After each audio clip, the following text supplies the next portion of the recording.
तुम्हारे कल के युद्ध में हथियार गवा देंगे तुमको। भगवान कृष्ण कहते हैं हम अपने बाप के होंगे तो हथियार ले लेना।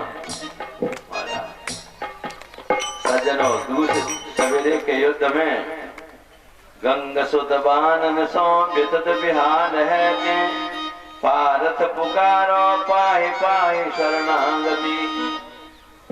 भगवान रस्से कूदना चाहते हैं, अर्जुन पकड़ लेता है। प्रभु आपकी प्रतिज्ञा क्या? आज अर्जुन का शरीर चलनी बना दिया बाणों से।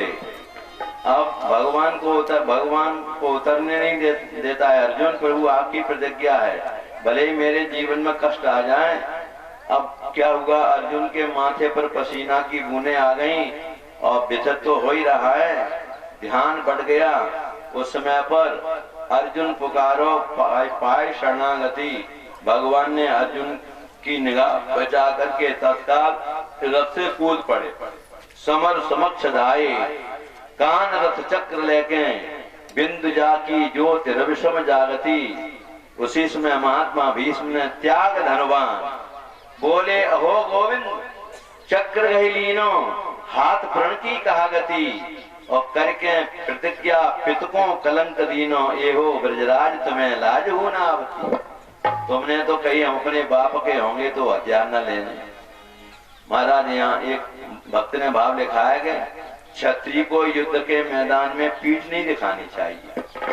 भगवान क्षत्रिय कुल में पैदा हुए ना, तो भगवान ने अपनी प्रतिज्ञा को अपने भक्त के लिए छोड़ दिया, प्रतिज्ञा अपनी छोड़ दी और ऐसी पराजय स्वीकार की कि हरिहंस दीनी पीठ। महात्मा भीष्म को अपनी पीठ भी दिखा दी। ऐसा क्षत्रिय कभी कोई नहीं कर सकता है। सज्जनों, भगवान के रथ का चक्र, रथ के पहिए को चक्र बना दिया। उसमें भगवान का पीताम्बर गिर गया था। जब सुदामा से मिलने के लिए भगवान गए हैं ना, तब पीताम्बर गिरा। आज महात्मा भीष्म का पीताम्बर गिर जाता है। सज्जनों, इसके बाद भगवान से पूछा कि प्रभु आपने करके प्रतिज्ञा पितकों कलंक दीनो एहो ब्रजराज तुम्हें लाज हो न आवती। यहाँ पर हिंदी साथ के भक्त ने भाव लिखा। भगवान क्या कहते हैं? महात्मा भीष्म सुनिए। बोले घनश्याम महात्मा भीष्म मोहि जन्म दैवी बारे जग में अपार हैं। सिंधु खम्ब पृथ्वी पाषाणते प्रगट होत कहाँ लो बखान करो अमित अवतार हैं। को कहे वसुदेव देव की को लाल, को कहे नंदर यशोदा को कुमार है।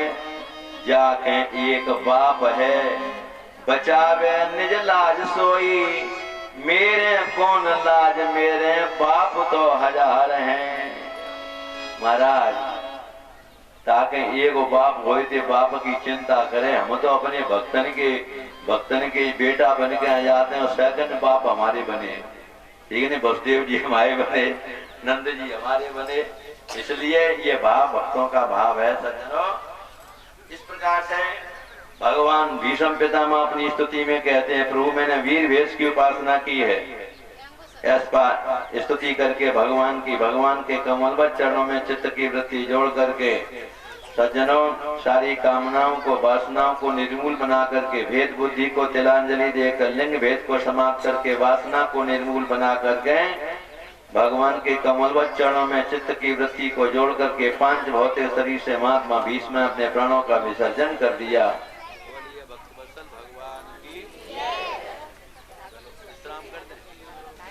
विश्राम है आपका, 10-15 मिनट बाद बातचीत कर लो।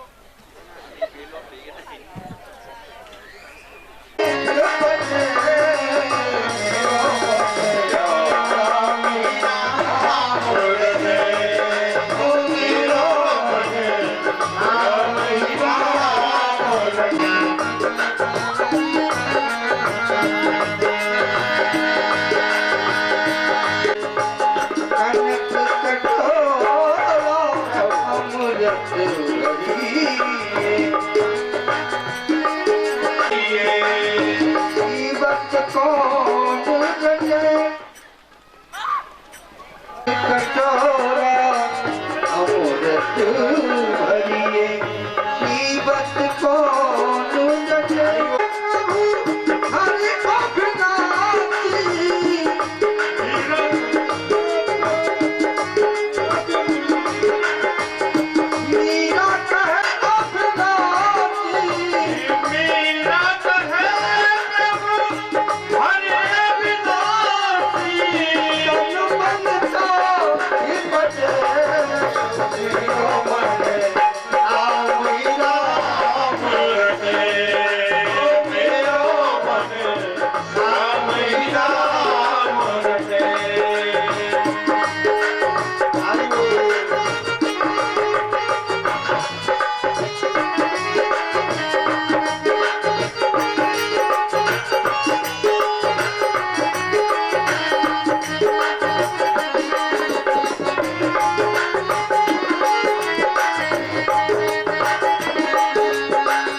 जय श्री कृष्ण।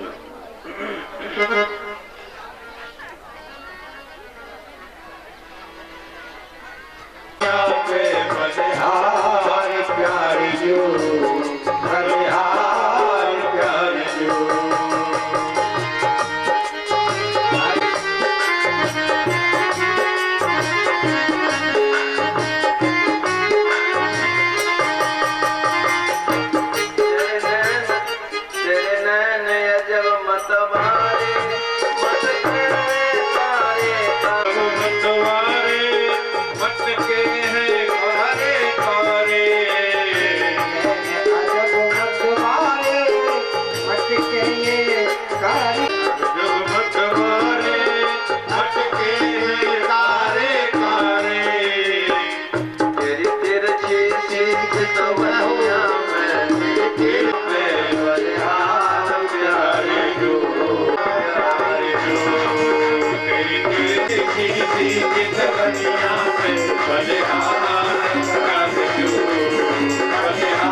लगती है प्यारी प्यारी तेरी प्यार जब मतवाले लगती है प्यारी प्यारी तेरी प्यार जब मतवारी लगती है प्यारी प्यारी तेरी प्यार जब मतवाली लगती है प्यारी प्यारी तेरी पायल की पैजनियां में तेरी पायल की पैजनियां पे बलिहार प्यारे बलिहार प्यारे तेरी पायल की पैजनियां पे तेरी पायल की पैजनियां पे बलिहार प्यारे बलिहार प्यारे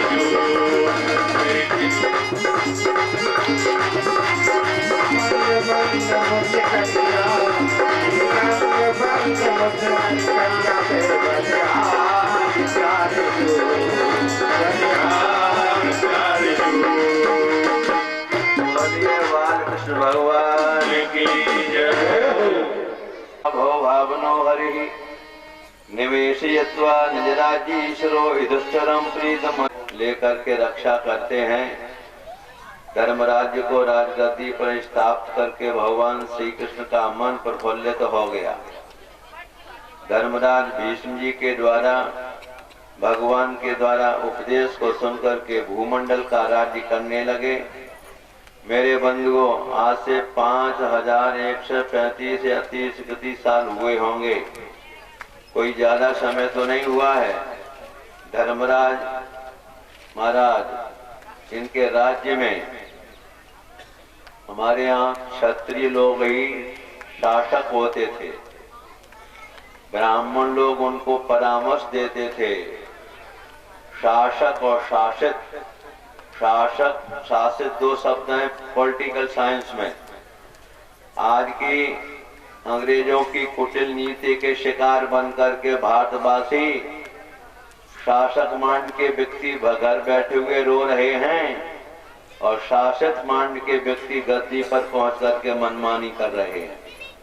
आगे समझ में?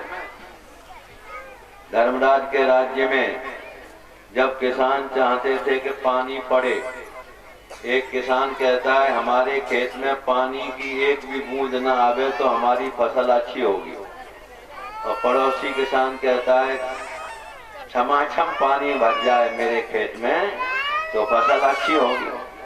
तो जो किसान चाहता है कि पानी नहीं पड़े एक भी बूंद, पानी बरसता है। जो किसान नहीं चाहता है उसके खेत में पानी की एक बूंद भी नहीं, सवेरे देखता है दूसरा किसान पानी चाहने वाला उसका खेत लबालब पानी से भरा। ये धर्मराज 5000 साल पहले की बात बता रहा। घर में मेहमान जान आ गए। घर का मालिक गैया से हाथ जोड़ के कहता मैया गैया मैया आज मेहमान बढ़ गए ने दूध ज्यादा दे दिए, तुम्हारा 4 किलो का 8 किलो दे दीजिए। ये भागवत में लिखा है। समुद्र अपने अंतर्गर्भ से बढ़िया कीमती रतन निकाल करके तट पर डालते हैं। राजा के कर्मचारी उनको लेकर के खजाने को भर देते हैं। नदियों में अगाध जल, नदियां सूख रही हैं पापाचार के कारण। जब देश का राजा दुष्ट होता है, धर्म को नहीं मानता है और प्रजा के प्रति एक भाव नहीं रखता है, घोड़े गधों की दौड़ होती है, गधे ले लिए जाते हैं, घोड़े रह जाते हैं। इस प्रकार की व्यवस्था तुम्हारे देश में चल रही है सज्जनों। तो उस समय पर नदियां क्यों सूख रही हैं? पानी का वाटर लेवल नीचे जा रहा है। ये सब जब राजा जो है ठीक नहीं होता है देश का, तब ऐसी प्रकृति साथ नहीं देती है। फिर सज्जनों, किसी को आदि व्याधि नहीं, वन जो हमेशा फलों से लदे रहते हैं। भगवान श्री कृष्ण ने ऐसे अपने भैया धर्मराज को गद्दी पर बैठा हुआ देखकर उनके राज की व्यवस्था को देख करके खुश होकर के इन्होंने जो है रथ पर बैठ करके द्वारकापुरी चलने की तैयारी की। जैसे भगवान द्वारकापुरी चलने के लिए रथ पर बैठते हैं, मदंग शंख भेरी दुंदुभियां बजने लगी। और वो की जो स्त्रियां हैं जिनके मांग का सिंदूर कुछ गया था, अपनी अट्टालिकाओं पर आकर के भगवान के ऊपर फूलों की वर्षा करती हैं। अर्जुन ने मुक्तामणि जिसमें लगी हुई है श्वेत छत्र पकड़ लिया, वो तब सात्विकी ने 2 चम्मच ले लिए। ब्राह्मण लोग आशीर्वाद दे रहे हैं। भगवान द्वारकापुरी के लिए प्रस्थान करते हैं। सज्जनों, सायंकाल के समय पर द्वारकापुरी जब पहुंचे, प्रभु ने रथ से उतर करके सूर्य को अर्घ दे करके संध्या वंदन किया, अपना शंख बजा दिया। द्वारकावासी जान गए कि भगवान श्री कृष्ण आ गए। उसी समय पर भगवान सबसे पहले द्वारकापुरी में कहाँ गए? अपनी मैया देवी के कक्ष में। ये बात भागवत में क्यों बताई गई? जब भी कोई लड़का लड़की अपने नौकरी पर जाते हैं, बाहर जाते हैं, तो पहले अपनी मैया के चरणों में अपना माथा रखो। लड़का भले ही बड़ा हो गया है, गोद में उठा लो और लड़के के हाथों का चुम्बन लो, अपने बेटा के माथे को सूंघो। तो लड़का जब भी जहां जाएगा उसका मंगल होगा, अमंगल नहीं होगा। और लौट करके जब लड़का आए तो माँ के चरणों की वंदना पहले करे, तब पिता के पास जाए। पिता से माँ 100 गुनी बड़ी होती है। ध्यान रखो, पिता से माँ 100 गुनी बड़ी होती है। ये भागवत में कथा तुमको शिक्षा देने के लिए तो बताई गई ना, तुमको भी ऐसा करना चाहिए। लेकिन आजकल तो हम क्या देखते हैं, कोई पढ़ा लिखा VIP बाबू नौकरी से आता है तो अपनी माताजी के कमरे में तो नहीं जाएगा, अपने मेम साहब के कमरे में जाएगा और पूछेगा कि हमारे बाहर जाने पर तुम्हें कष्ट तो नहीं हुआ? बड़ी विडम्बना है ना सज्जनों। भगवान श्री कृष्ण की 16,108 रानियां, पति के परदेश चले जाने पर हर एक स्त्री का कर्तव्य है कि घर में भजन पूजन करे, पति का कभी भी अनिष्ट नहीं होगा। लोग कहते हैं कि पति पुण्य करे तो पत्नी को मिलता है, पत्नी नहीं करे तो पति को नहीं मिलेगा। हम गारंटी से व्यास गति से कह रहे हैं, पत्नी जो पुण्य कमाएगी तो उसका पति जहाँ भी होगा उसके अनिष्ट बचेंगे, धर्मशास्त्र कहता है। आगे समझ। इसलिए आज भगवान की 16,061 रानियों ने जो भजन पूजन में लगी रहती थी, पति को पाकर के श्रृंगार करती हैं, अपने पतिदेव से मिलती हैं। सज्जनों, इसके बाद सौनकी जी ने प्रश्न किया, अश्वत्थामानोन पृष्ठेन ब्रह्मशीर्षणो तेजसा उत्तराया हतो गर्भ ईसेना जीवित पुनः। उत्तरा के गर्भ से जब बालक पैदा हुआ तो मृत अवस्था में पैदा हुआ, जीवित कैसे हो गया? ठीक नहीं। सज्जनों, जब उत्तरा के गर्भ के भगवान पे पहले मृत्यु को पार करके जीवन मुक्त हो जाएंगे। सज्जनों, ऐसा ब्राह्मणों ने भविष्य का उच्चारण किया कुंडली को देख करके। पांडवों के मन में आया कि नाती पैदा हुआ है, डठौन कर दें। अब खजाना तो खाली हो गया था युद्ध में। सज्जनों, युद्ध बहुत बड़ा बुरा होता है। बाल बलशाली गया बंधु सो विरोध किए। भाई से विरोध किया ना, बाली चला गया ना। बाल बलशाली गया बंधु सो विरोध किए और रावण को सबल वंश फूलो फलो चलो गयो। उसने भी विभीषण द्रोह कर लिया विभीषण से। दुर्योधन दुख दिया प्यारे पांडु पुत्र निको और वीरन को दल महाभारत में दलो गयो। वही प्रथा पाली पृथ्वीराज जयचंद जी ने, भारत सो देश निज हाथ सो चलो गयो। भूल कर भी भैया जन भैया सो पैर करो और भैया सो पैर करके काहू कौन भलो भयो।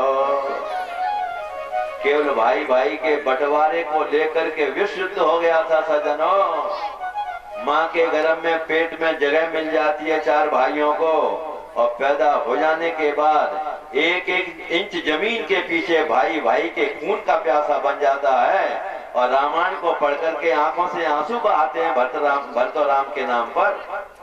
एक राम भरत भी थे। महाराज अयोध्या के साम्राज्य को एक फुटबॉल बना दिया। ना भरत स्वीकार करते हैं ना राम स्वीकार करते हैं। इसलिए सज्जनों, ये कथाओं से शिक्षा लीजिए। भूल कर भी भैया जन भैया सो बैर करो और भैया सो विरोध करके काहू कौन भलो भयो। महाभारत युद्ध हो गया। आज भी भाग तुम्हारा होश में नहीं आया है युद्ध के बाद।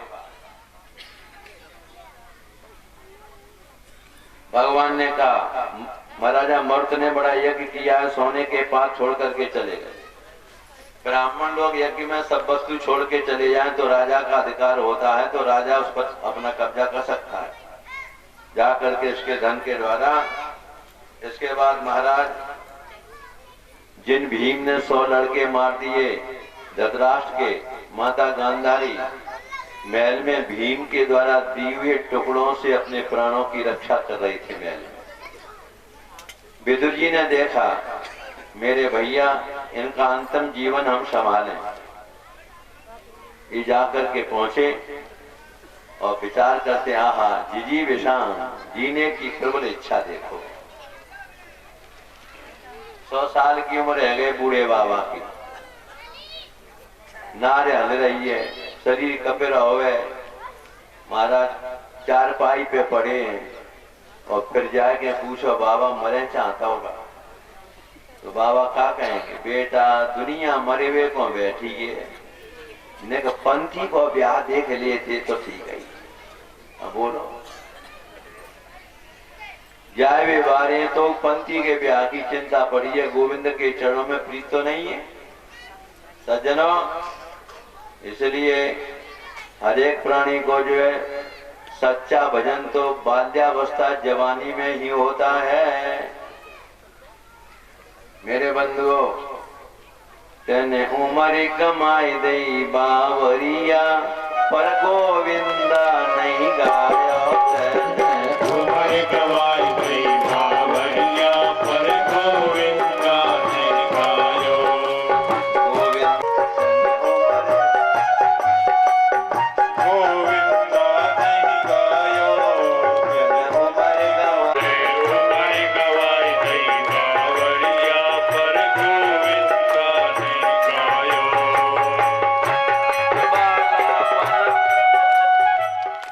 बालापन खेल गवायो बालापन हंस खेल गमायो बालापन हंस खेल गवायो तेरी जवानी में पड़ गई भामरिया पर गोविंद नहीं गायो तेरी जानी में पड़ गई भावरिया पर गोविंद नहीं गायो तेरे उमर गवाई गई भावरिया पर गोविंद नहीं गायो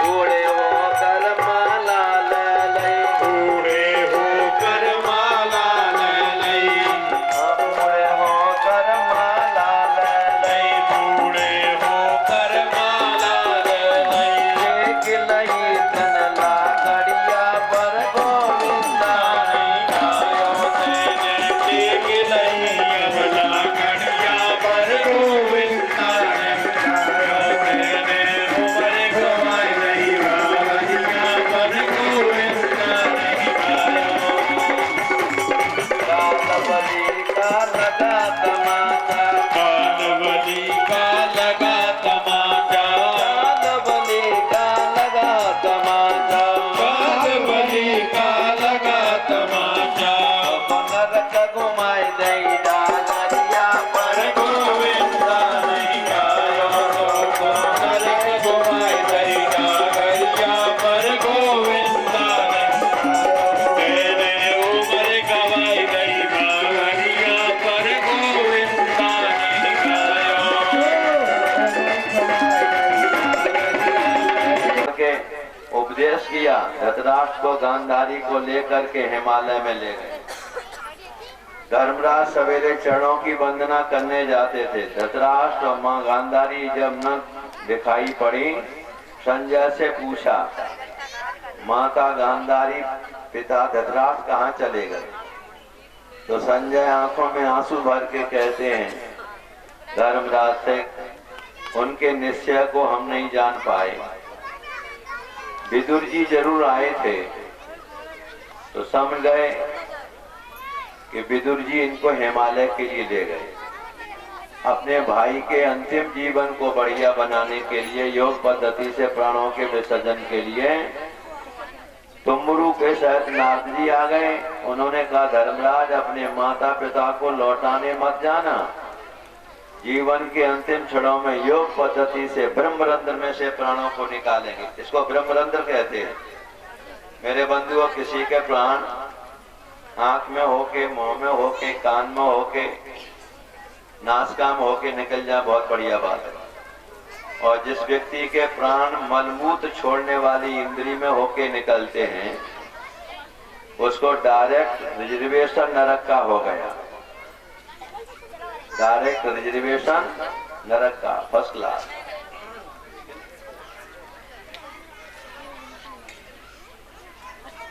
जन्म लेने के बाद शूकर कूकर की योनि में जाना पड़ेगा। और एक 10वां दरवाजा होता है यहाँ, ये ब्रह्मरंध्र। आपने देखा है बच्चों के तलुआ में पिलपिलाते रहते हैं।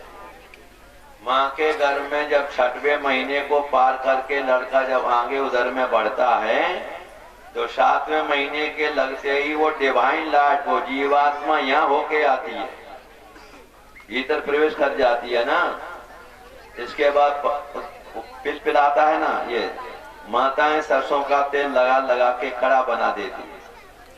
यदि किसी जीवात्मा का भजन करते करते आध्यात्मिक ऊर्जा, स्पिरिचुअल इलेक्ट्रिसिटी, आध्यात्मिक ऊर्जा इतनी बढ़े कि उसके ब्रह्मरंध्र में से प्राण निकल जाएं, तो उसको माँ के गर्भ में फिर उल्टा नहीं लटकना पड़ेगा। ये 10वां दरवाजा में जीवात्मा आता है और 10वां दरवाजे से निकल जाए फिर क्या पूछते हो? इसके लिए भजन पूजन करना चाहिए। सज्जनों, 5वें दिन जाकर के ब्रह्मरंध्र में से धृतराष्ट्र जी ने अपने प्राणों का त्याग किया, गांधारी सती हो गई। इसके बाद कैसे? पिछली रोटी कुत्ते को सम्मान होगा कि नहीं होगा? पहली रोटी गाय को सम्मान है कि नहीं? पंच महायज्ञ होते हैं, पंच महायज्ञ होते हैं सज्जनों। तो इसलिए पूछा अर्जुन, तुमने कहीं बुजुर्गों को छोड़ करके पहली रोटी तो नहीं पाली?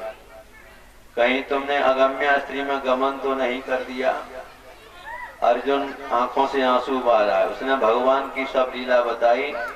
तो पांडवों ने उस समय पर, अरे भगवान श्री कृष्ण ने भूमंडल को छोड़कर के नित्य गोला धाम में चले गए, तो पांडवों तुम्हारा रहने का क्या मतलब? उसी समय परीक्षित के लिए राज्याभिषेक किया है और स्वयं अपने राशि वस्त्रों का त्याग करके, और अनिरुद्ध का बेटा जो बेटा वज्र था उसको मथुरा का राज्याभिषेक किया है। पांडवों ने परीक्षित को राज्याभिषेक करके और हिमालय के लिए चले जाते हैं।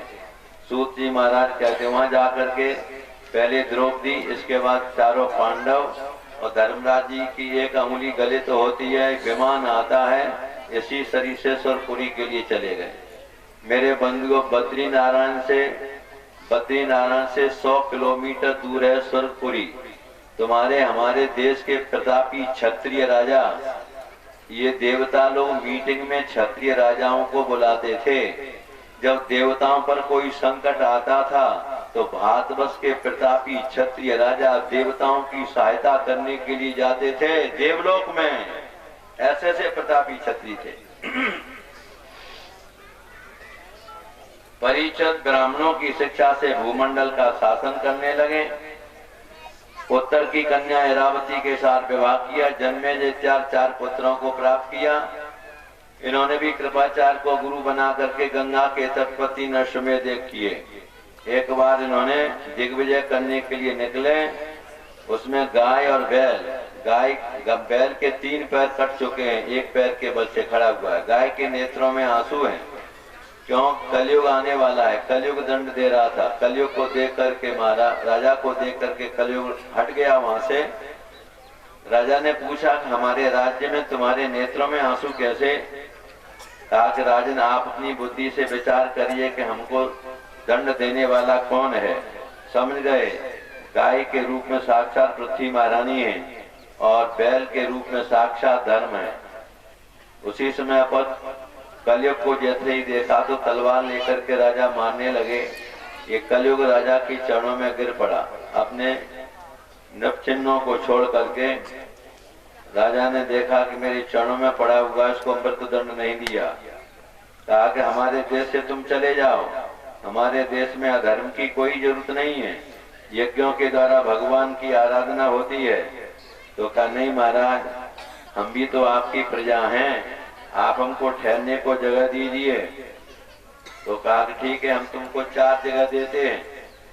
राजा परीक्षित कैसे प्रतापी थे, कलयुग को 4 जगह बता रहे, जहां पर जिस परिवार में जिस घर के लड़के, जिस परिवार के लड़के जुआ खेलें आगे सन में, उनके घर में साक्षात कलयुग है।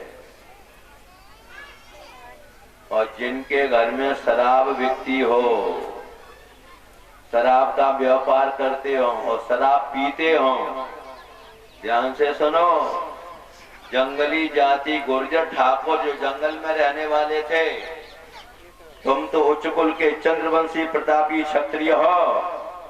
जो जंगली जाति बोली जाती थी, गुर्जर जाति, जो केवल पशु पालन करते थे, आज गुरुजनों ने अपने गुरु और अपने संतों की बात मान करके उनके पूरे समाज में, ऑल इंडिया में कोई शराब नहीं पिएगा।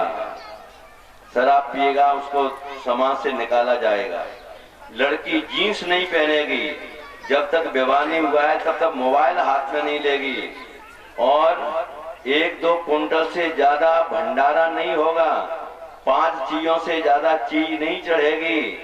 ये सब गुर्जर जाति आज कितनी विकसित हो रही है, और हम लोग लड़के आजकल तो डीएजी मंगा लिया। डीजी बोलता क्या बोलता, डीएजी कैसे, डीजी डीएजी डीजे डीजे, और डीजे मंगा करके महाराज फिर करते हैं ड्रिंक और फिर लड़ते हैं नच नच के। अरे राम राम का हो त्यार, क्या संस्कार विहीन हो रहे।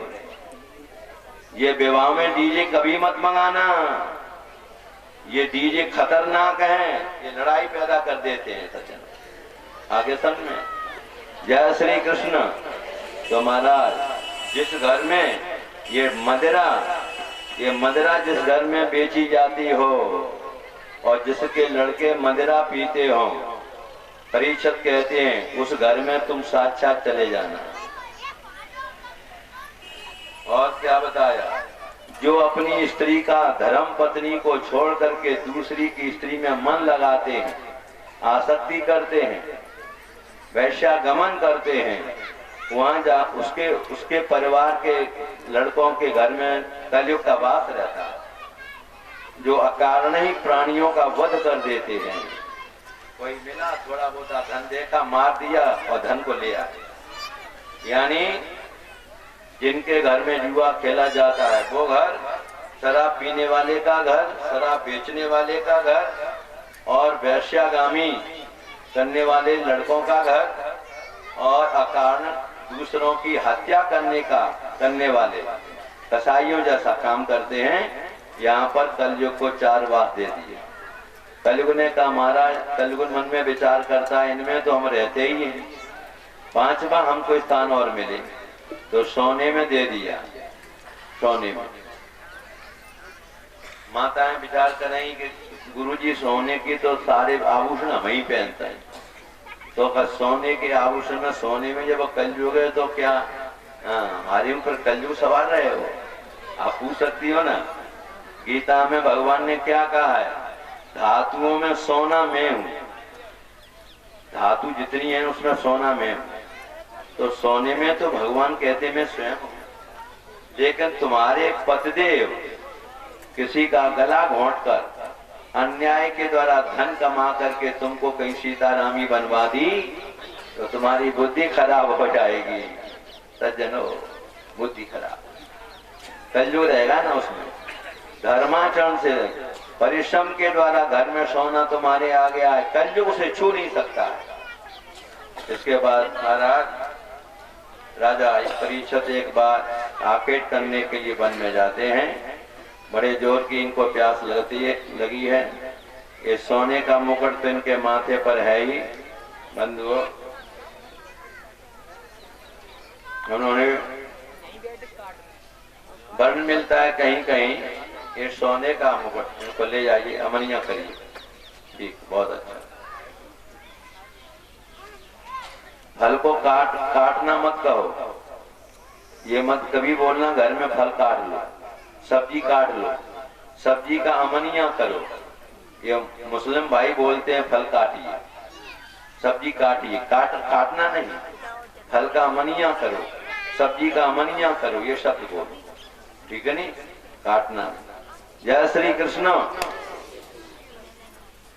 क्या बात है भाई, जय श्री कृष्ण, जय श्री राधे।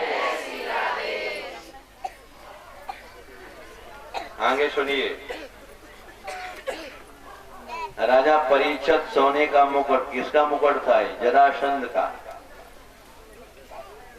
एक बार भगवान श्री कृष्ण, अर्जुन और भीम ब्राह्मण के भेष में जरासंध के यहाँ गए। ब्राह्मण बन करके द्वारपाल ने कहा 3 ब्राह्मण मिलना चाहते हैं, अंदर बुला के लाओ, क्योंकि भगवान रण छोड़ के भाग गए थे ना जरासंध के सामने से। तब से जरासंध ब्राह्मणों को फिर बेरोक टोक अपने महल में बुलाता था। समझ गया जरासंध, कहा कृष्ण तुमसे हम नहीं लड़ेंगे, तुम छोटी उम्र के हो, तुमने मामा को मारा। अर्जुन तुमसे भी नहीं लड़ेंगे, तुम 1 साल के लिए नपुंसक बन के रहे।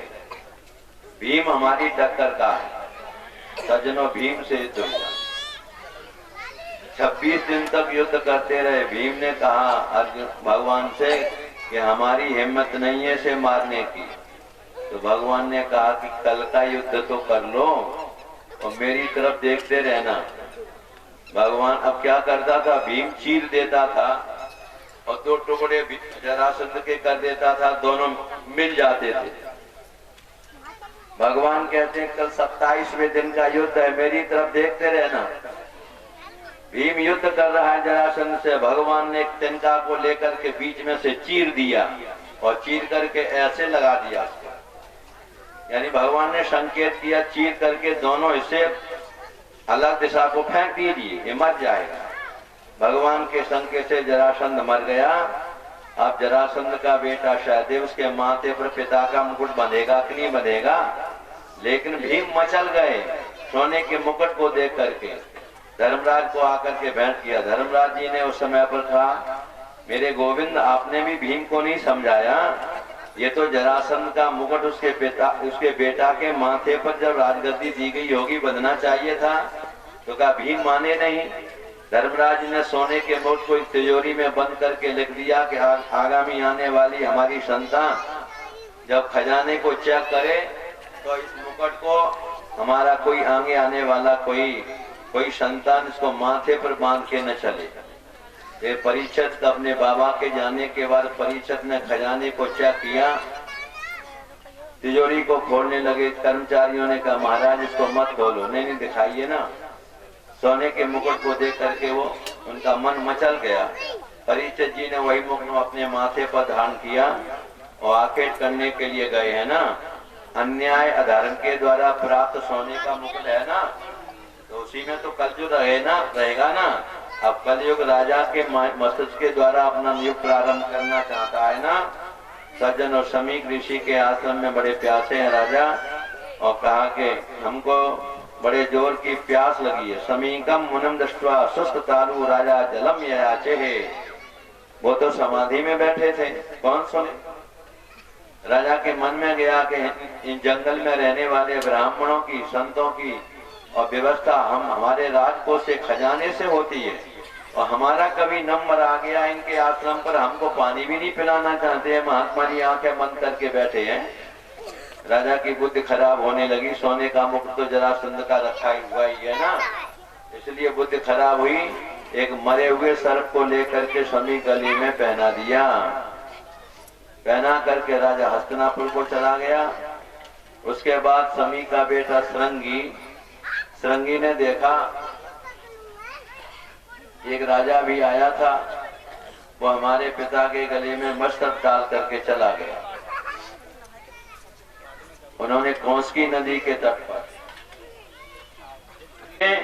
इसकी मृत्यु संसार में वंदनीय पूजनीय हो जाए, और परीक्षित जैसे राजा की मृत्यु इतनी दिव्य मृत्यु होना चाहिए, संसार उस राजा परीक्षित से शिक्षा ले। इसलिए भगवान की प्रेरणा थी कि मैं ही सुखदेव जी के रूप में जाकर उत्तरा के गर्भ में मैंने रक्षा तो कर दी। अब राजा परीक्षित को जब ब्राह्मण का बांग में शाप लगेगा, बांग में ब्रह्मास्त्र लगेगा न वाणी का, तो मैं ही सुखदेव जी के रूप में जाकर के और ब्राह्मण के शाप से मैं मुक्त बनाऊंगा। और राजा परीक्षित की मृत्यु बड़े विद्वान मनीषी ब्रह्मवेत्ता परम ज्ञानी पुरुषों के बीच में राजा का संवाद और सुखदेव जी का संवाद एक धन्य बनाने वाला बन जाए।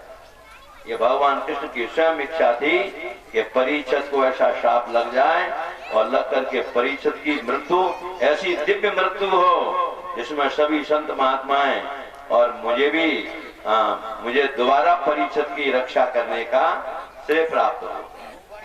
जय श्री कृष्ण। उसी समय पर राजा सबको प्रणाम करते हैं, सबका वंदन करते हैं चरणों का। राजा ने सबसे क्या कहा, हे ब्राह्मणों, यूयम एक मत यह, आप एक मत से ये बताओ, म्रियमाणः किम कर्तव्यम, राजा ने ये नहीं कहा कि हमको तक्षक नाग आएगा डसेगा, हमारी विज्ञान कल हम प्रदान करेंगे आप। जय श्री कृष्ण। बोलिए जय श्री राम।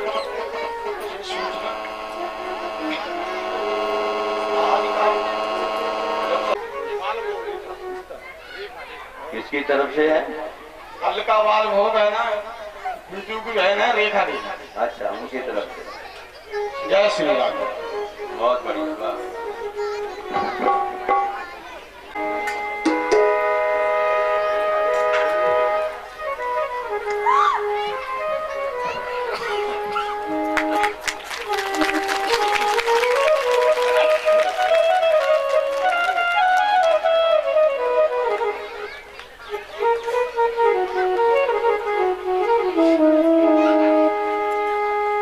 तेरे बिन जाए कहाँ ओ सावरी।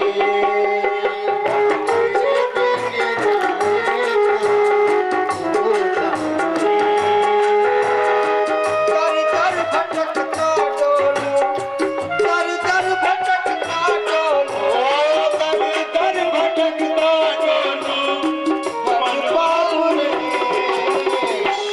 तेरे बिन जाए कहाँ ओ सावरी। तेरे बिन जाए कहाँ ओ सावरी।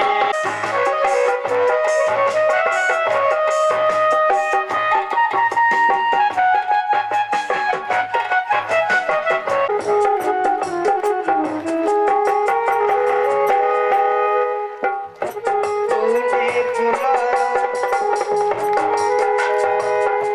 तेरे लिए मैंने सब जग छोड़ा। हमसे तेरे लिए मैंने सब जग छोड़ा। तुझसे मैंने नाता जोड़ा।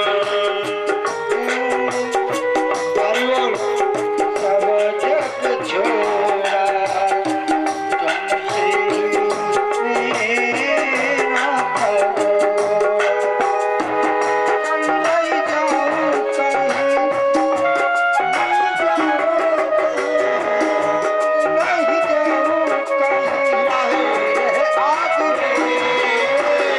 तेरे बिन जाने तेरे बिन जाने ओ सावरी। दर दर भटकता डोलू, दर दर भटकता डोलू, दर दर भटकता डोलू मन बाबुले। तेरे बिन जाए ओ सावरी। तेरे बिन जाए कहाँ ओ सावरे।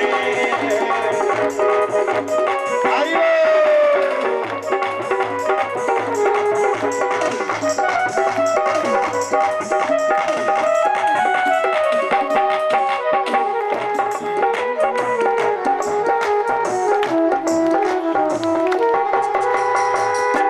तूने बुलाया मुझे बंसी बजा के, मैं चली आई दिल में सपने सजा। तूने बुलाया तूने बुलाया हमें बंसी बजा के, चली आई दिल में सपने सजा के। नटखट कन्हैया, नटखट कन्हैया, नटखट कन्हैया, इत उठ ना भाग रे। तेरे बिन जाएगा ओ सावरे। तेरे बिन जाए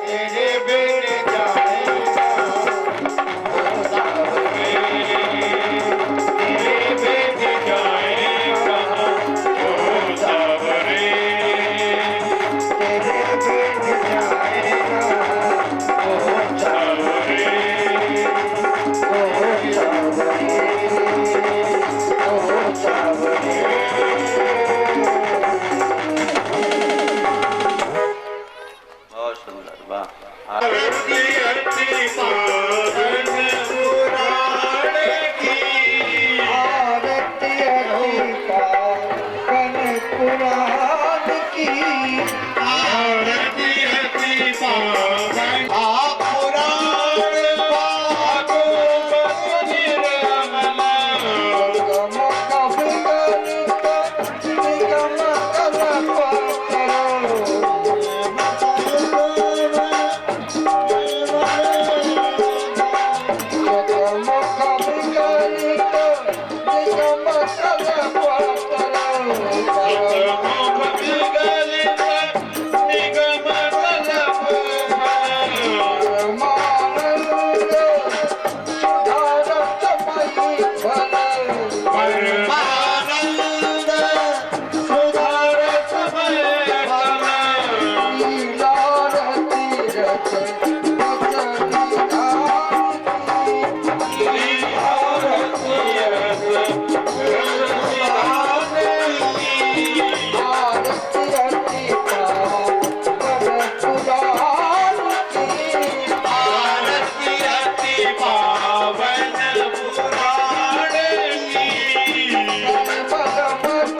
जय श्री राधे।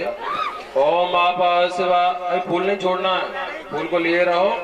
ओम आपा शिवा शिव तमा शास्त्रे गणवंतु भेगजम्बा शांति शांति शांतिर्भवतु। एक बात का आप लोग ध्यान रखें, जैसे आरती हो रही है तो आरती के बाद आरती के ऊपर जल घुमाया जाता है तो शांत की जाती है। उसके बाद में जल के छींटे आप लोगों के ऊपर लगाए जाते हैं। घर में भी आप लोग आरती करें, घर में भी आरती करें तो रोजाना शाम को जब आरती लेडीजें करती हैं तो आरती करने के बाद घर में आरती के ऊपर ऐसे जल घुमा करके जल को नीचे छोड़िए। उसके बाद फिर जल को अपने बच्चों के ऊपर अपने ऊपर डालिए। और आरती हो उस समय जल घुमा करके जल को नीचे छोड़ करके अपने बच्चों के ऊपर डालिए तो घर में शांति रहेगी, क्रोध नहीं आएगा, बच्चों की बुद्धि अच्छी रहेगी। और जो वैसे ही आरती को रख देती, आरती की रख दी तो घर में क्रोध बढ़ेगा, इसलिए आप लोग ध्यान दें। हरे ओम जिने न जयमय जंत देवास्तानि धर्माणि प्रथमान्य सन्नाते हनाकं महिमानः सचन्त यत्र पूर्वे साध्याः सन्ति देवाः।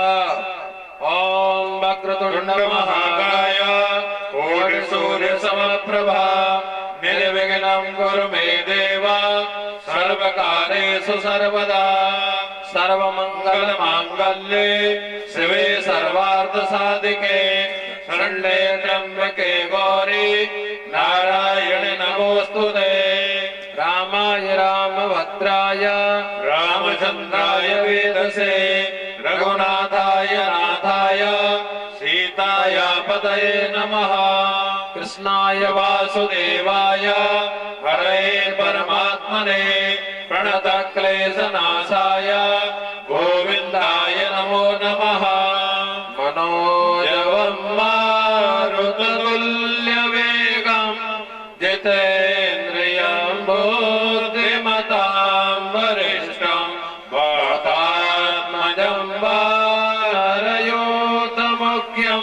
श्रीरामदूतं शरणं प्रपद्ये। कंठे सदकराल गरलाम गंगाजलम मस्तके वामांगे गिरिराज राजतनया जया भवानी सती नंदे स्कंदगणाधिराज सहितां श्री विश्वनाथ प्रभु काशी मंदिर संस्थिते खिल गुरु कुर्यात् सदा मंगलम्। ब्रह्मा मुरारी त्रिपुरान्तकारी भानो शशि भूमि सुतो बुधश्च गुरुश्च शुक्र शनिराह केतव सर्वे ग्रहा शान्तिकरा भवन्तु। सेवन्ते कामकुलजं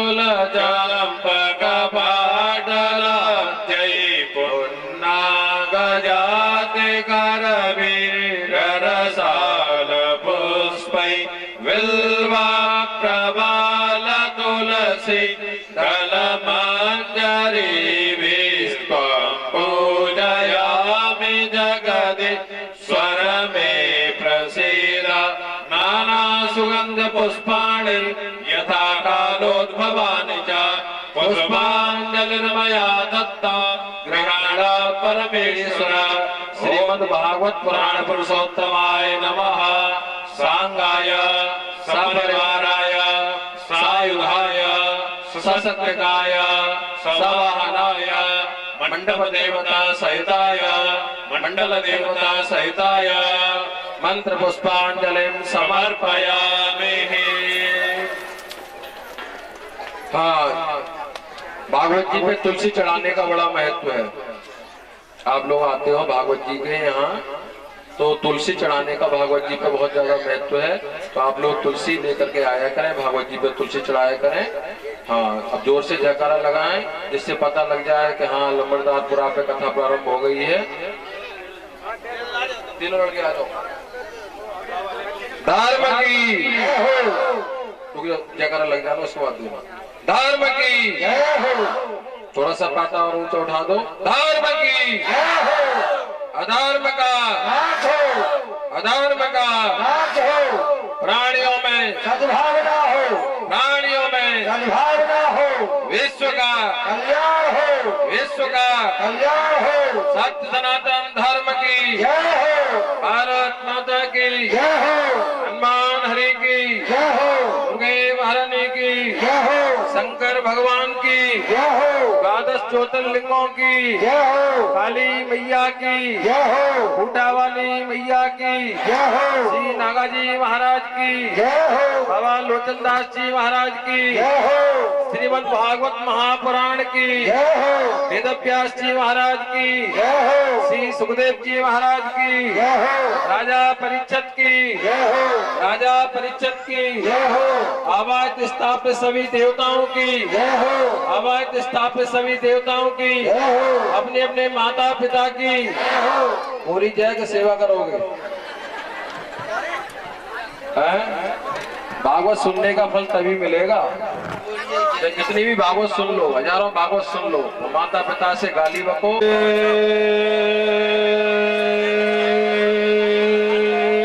श्याम ऐसे बोलिए जैसे वन में मयूर बोलते हैं, श्याम श्याम श्याम।